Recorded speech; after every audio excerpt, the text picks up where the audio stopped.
أعوذ بالله من الشيطان الرجيم. بسم الله الرحمن الرحيم. الحمد لله الذي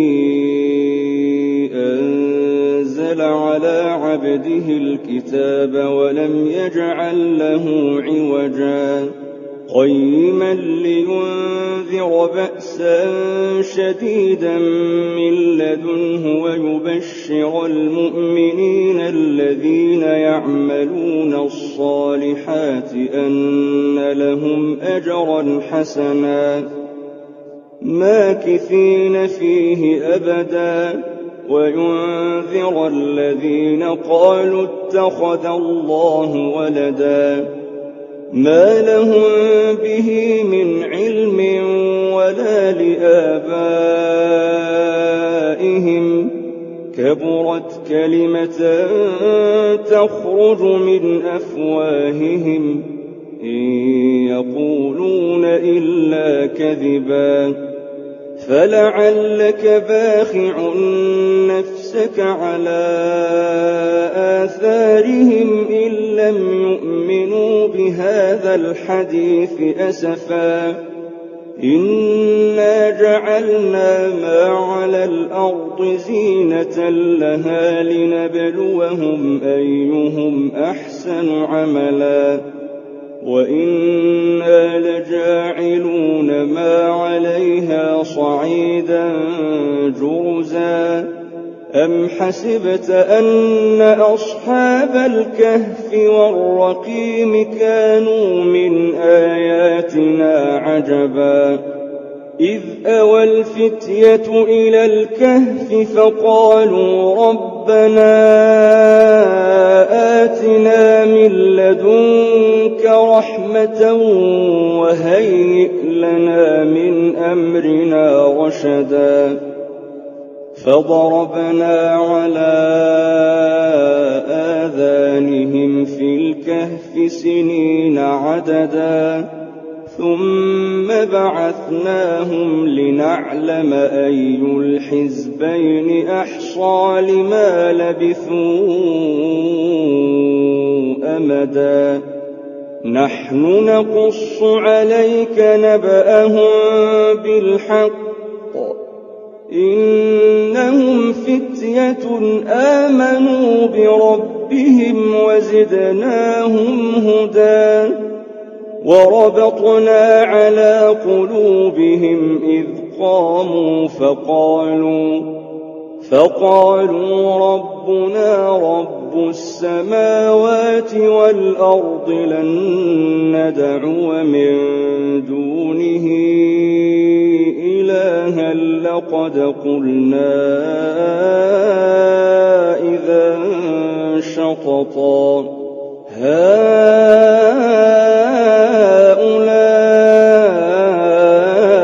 قوم اتخذوا من دونه آلهة لولا يأتون عليهم بسلطان بين فمن أظلم ممن افترى على الله كذبا وإذ اعتزلتموهم وما يعبدون إلا الله فأووا إلى الكهف ينشر لكم ربكم من رحمته ويهيئ لكم من أمركم مرفقا وترى الشمس إذا طلعت تزاور عن كهفهم ذات اليمين وإذا غربت تقرضهم ذات الشمال وهم في فجوة منه ذلك من آيات الله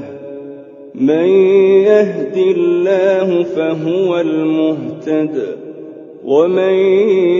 يضلل فلن تجد له وليا مرشدا وتحسبهم أيقاظا وهم رقود ونقلبهم ذات اليمين وذات الشمال وكلبهم باسط ذراعيه بالوصيد لو اطلعت عليهم لوليت منهم فرارا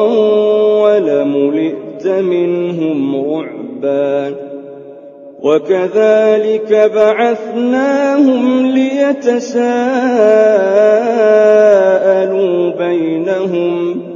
قال قائل منهم كم لبثتم قالوا لبثنا يوما أو بعض يوم قالوا ربكم أعلم بما لبثتم فابعثوا أحدكم بورقكم هذه إلى المدينة فلينظر أيها أزكى طعاما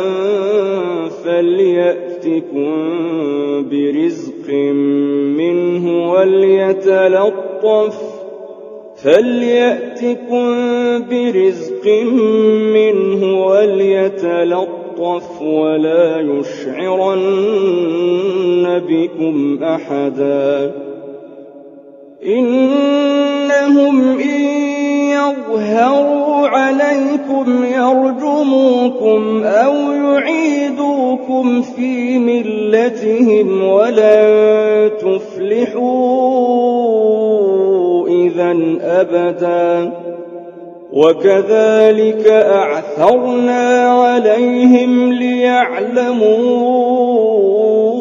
أن وعد الله حق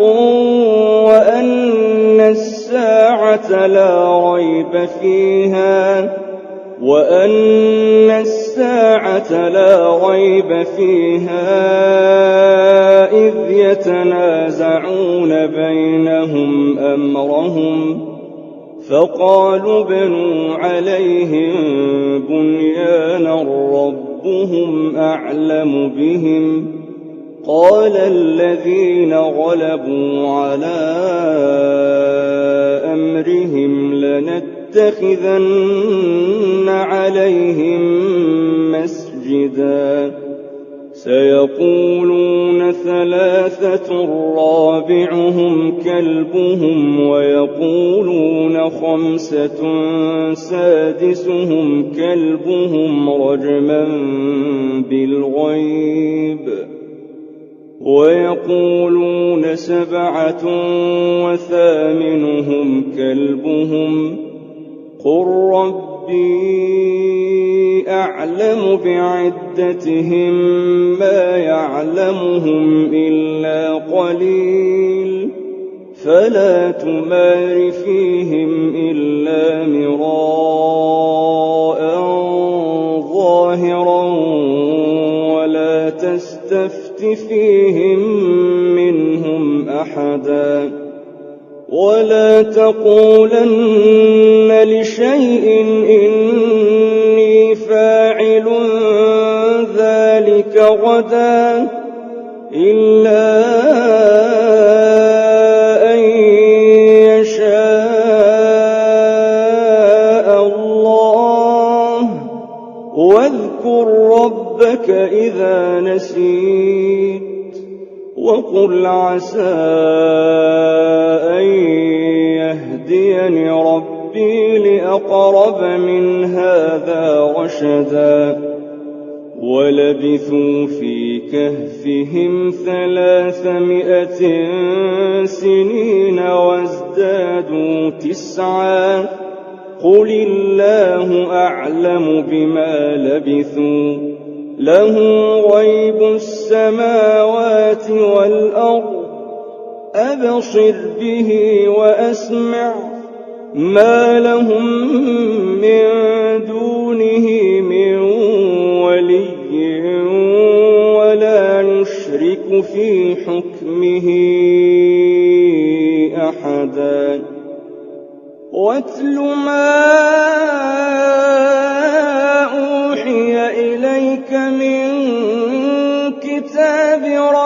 ربك لا مبدل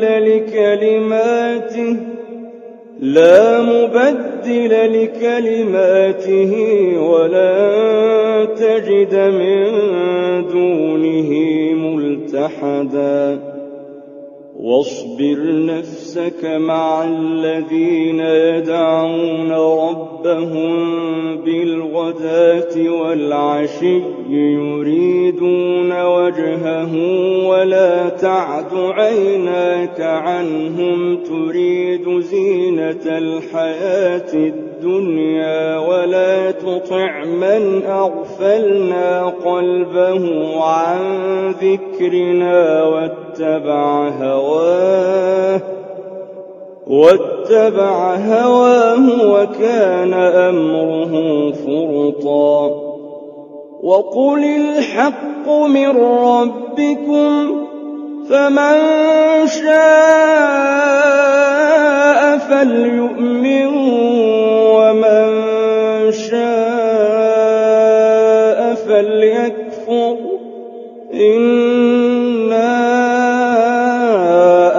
أعتدنا للظالمين نارا أحاط بهم سرادقها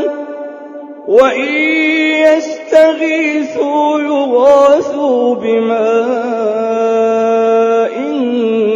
كالمهل يشوي الوجوه بئس الشراب وساءت مرتفقا إن الذين آمنوا وعملوا الصالحات إنا لا نضيع أجر من أحسن عملا أولئك لهم جنات عدن تجري من تحتهم الأنهار يحلون فيها من أساور من ذهب ويلبسون ثيابا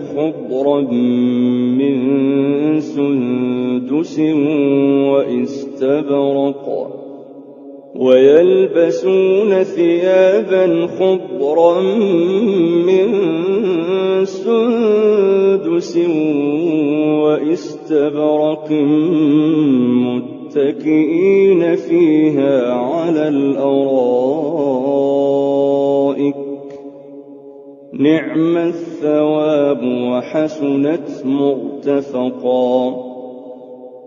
واضرب لهم مثلا الرجلين جعلنا لأحدهما جنتين من أعناب وحففناهما بنخل وجعلنا بينهما زرعا كلتا الجنتين آتت أكلها ولم تظلم منه شيئا وفجرنا خلالهما نهرا وكان له ثمر فقال لصاحبه وهو يحاوره أنا أكثر منك مالا وأعز نفرا ودخل جنته وهو ظالم لنفسه قال ما أظن أن تبيد هذه أبدا وما أظن الساعة قائمة ولئن رددت إلى ربي لأجدن خيرا منها منقلبا قال له صاحبه وهو يحاوره أكفرت بالذي خلقك من تراب ثم من نطفة نطفة ثم سواك رجلا لكن هو الله ربي ولا أشرك بربي أحدا ولولا إذ دخلت جنتك قلت ما شاء الله لا قوة إلا بالله إن ترني أنا أقل منك مالا وولدا فعسى ربي أن يؤتيني خيرا من جنتك ويرسل عليها حسبانا من السماء فتصبح صعيدا زلقا أو يصبح ماؤها غورا فلن تستطيع له طلبا وأحيط بثمره فأصبح يقلب كفيه على ما أنفق فيها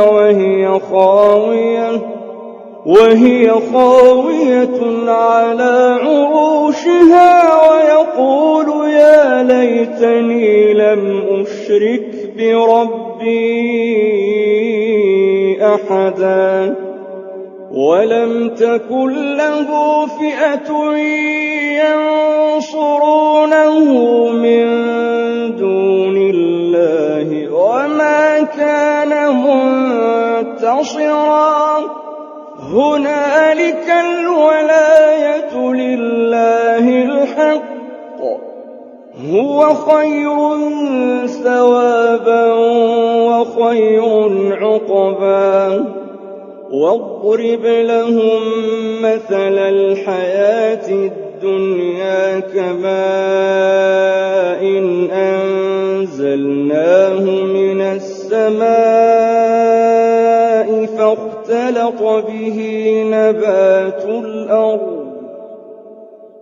فاختلط به نبات الأرض فأصبح هشيما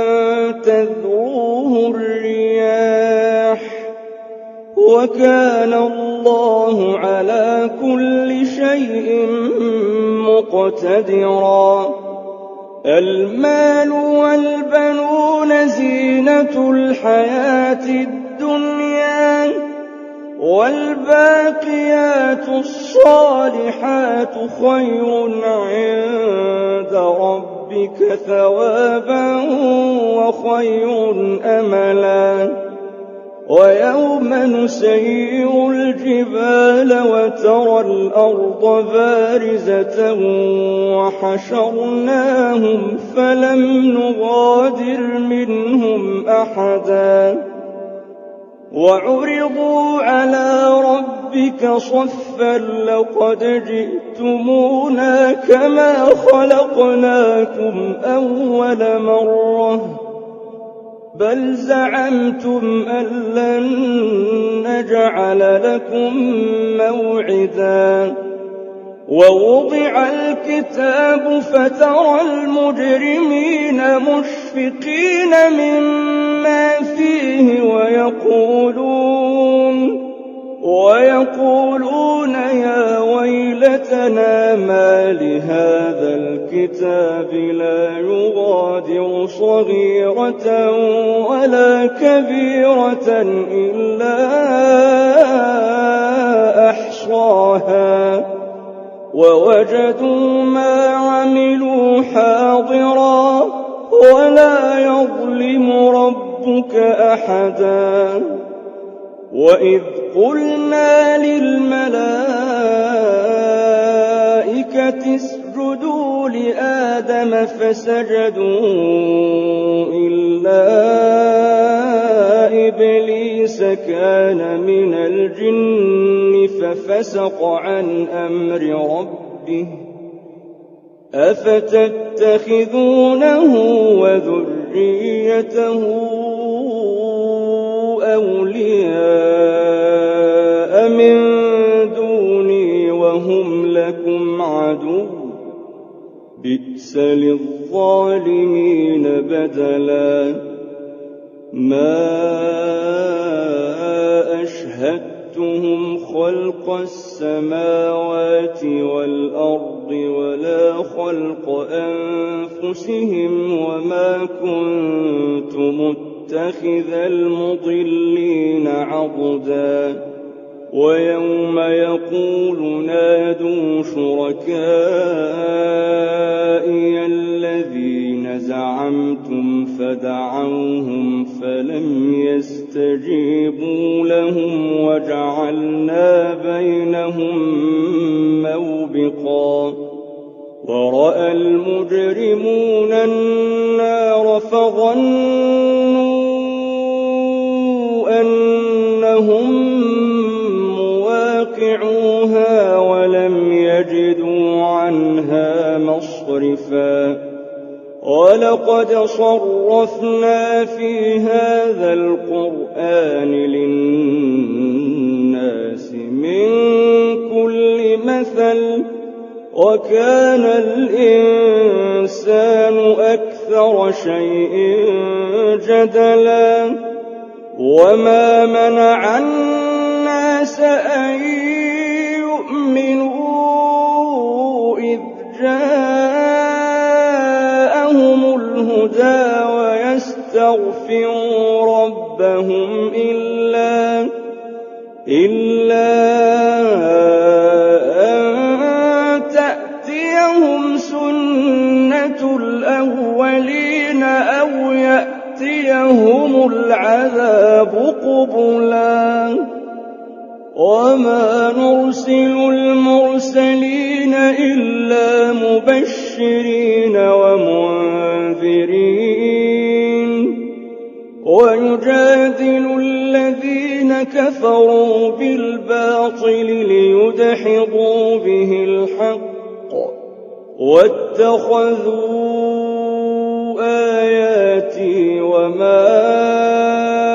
أنذروا هزوا ومن أظلم ممن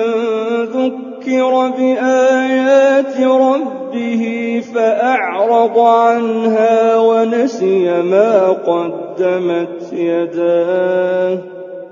إنا جعلنا على قلوبهم أكنة أن يفقهوه وفي آذانهم وقرا وإن تدعهم إلى الهدى فلن يهتدوا إذا أبدا وربك الغفور ذو الرحمة لو يؤاخذهم بما كسبوا لعجل لهم العذاب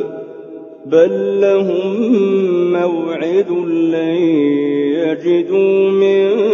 دونه موئلا وتلك القرى أهلكناهم لما ظلموا وجعلنا لمهلكهم موعدا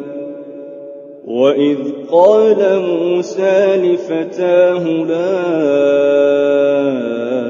أبرح حتى أبلغ مجمع البحرين أو أمضي حقبا فلما بلغا مجمع بينهما نسيا حوتهما فاتخذ سبيله في البحر سربا فلما جاوزا قال لفتاه آتنا غداءنا لقد لقينا من سفرنا هذا نصبا قال أرأيت إذ أوينا إلى الصخرة فإني نسيت الحوت وما أنسانيه إلا الشيطان أن أذكره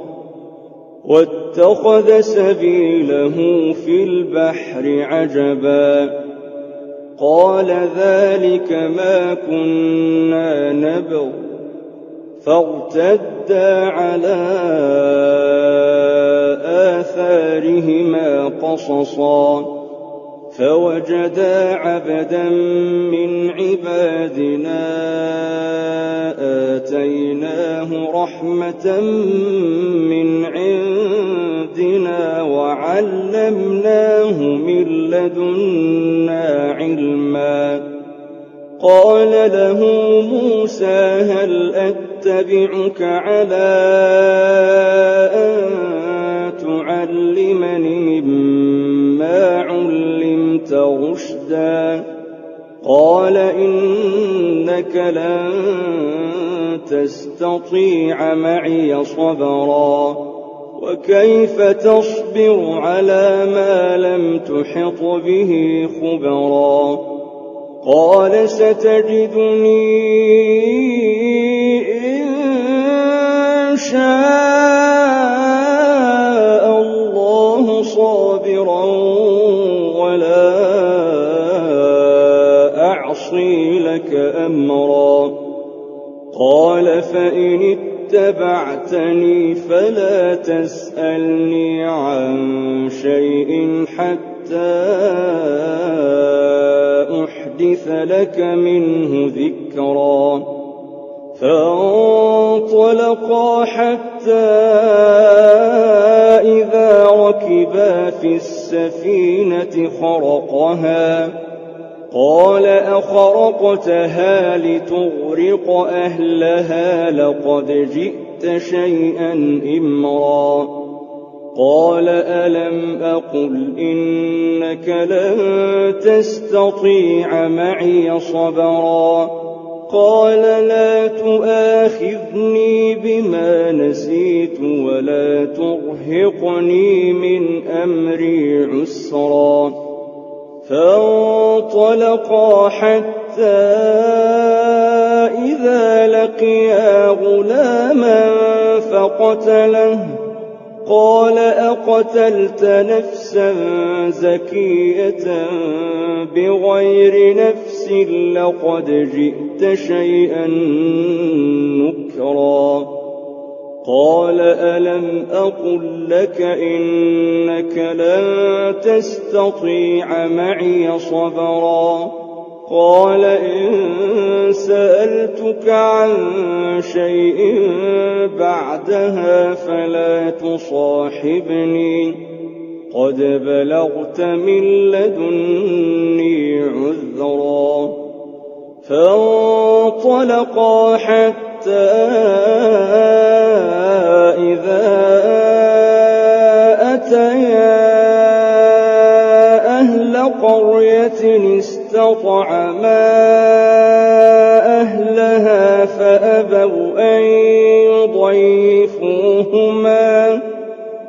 فأبوا أن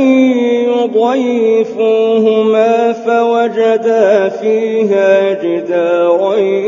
يريد أن ينقض فأقامه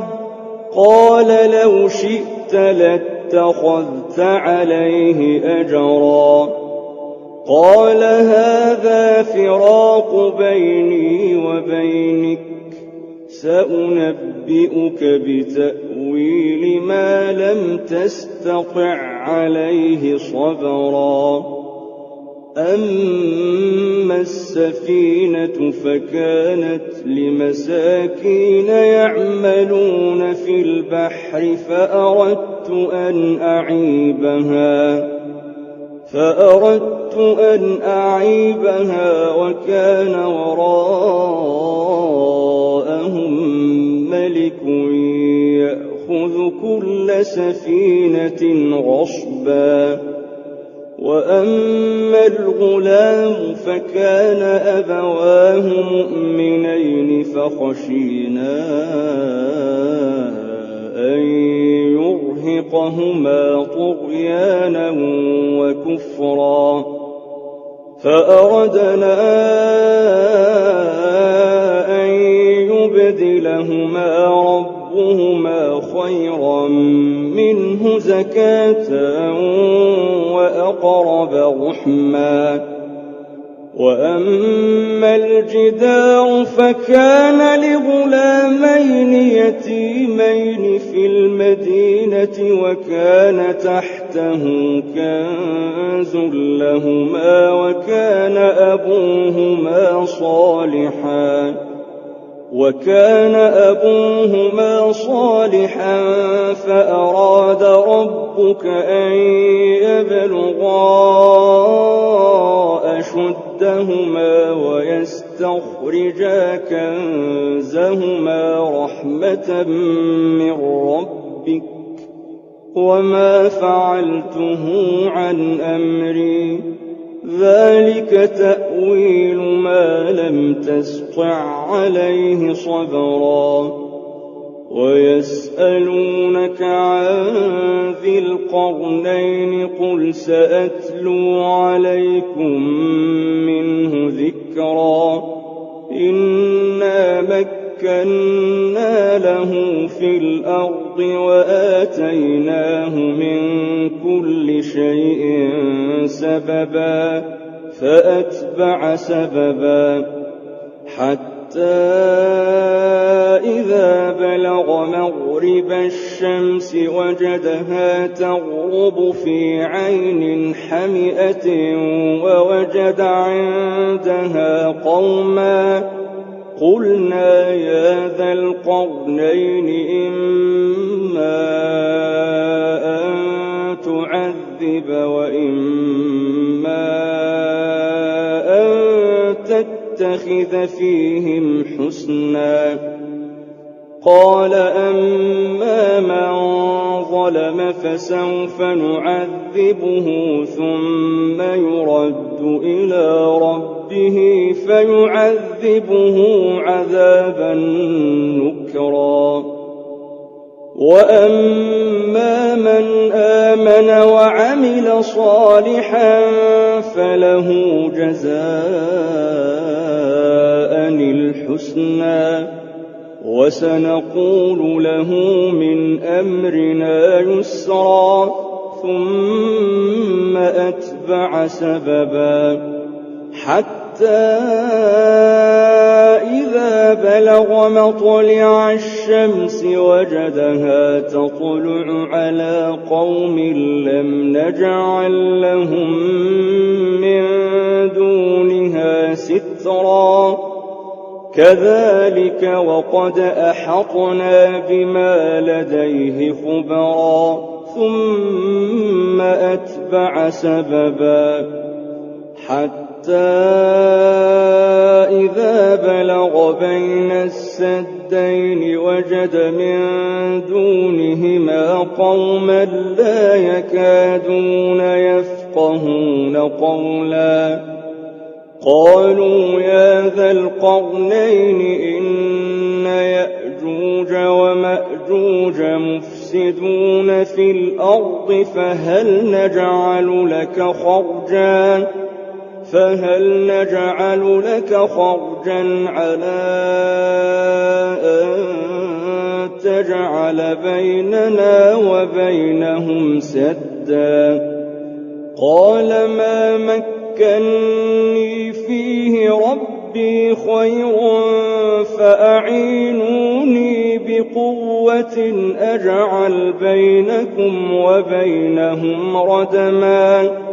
آتوني زبر الحديد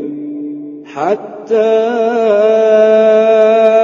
إذا ساوى بين الصدفين قال انفخوا حتى إذا جعله نارا قال آتوني أفرغ عليه قطرا فما استطاعوا أن يظهروه وما استطاعوا له نقبا قال هذا رحمة من ربي فإذا جاء وعد ربي جعله دكاء وكان وعد ربي حقا وتركنا بعضهم يومئذ يموج في بعض ونفخ في الصور فجمعناهم جمعا وعرضنا جهنم يومئذ للكافرين عرضا الذين كانت أعينهم في غطاء عن ذكري وكانوا لا يستطيعون سمعا أفحسب الذين كفروا أن يتخذوا عبادي من دوني أولياء إنا أعتدنا جهنم للكافرين نزلا قل هل ننبئكم بالأخسرين أعمالا الذين ضل سعيهم في الحياة الدنيا وهم يحسبون أنهم يحسنون صنعا أولئك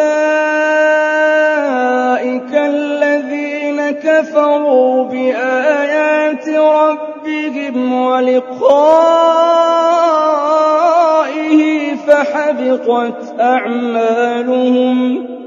فحبطت أعمالهم فلا نقيم لهم يوم القيامة وزنا ذلك جزاؤهم جهنم بما كفروا واتخذوا آياتي ورسلي هزوا إن الذين آمنوا وعملوا الصالحات كانت لهم جنات الفردوس نزلا خالدين فيها لا يبغون عنها حولا قل لو كان البحر مدادا لكلمات ربي لنفد البحر قبل أن تنفد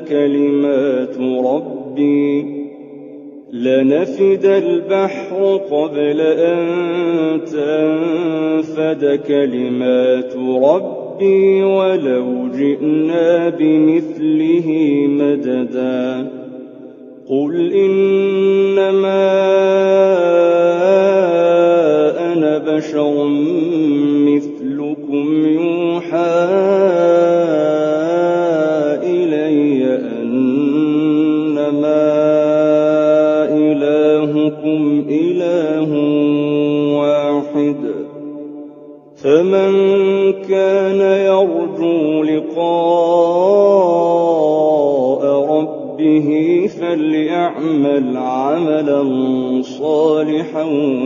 ولا يشرك بعبادة ربه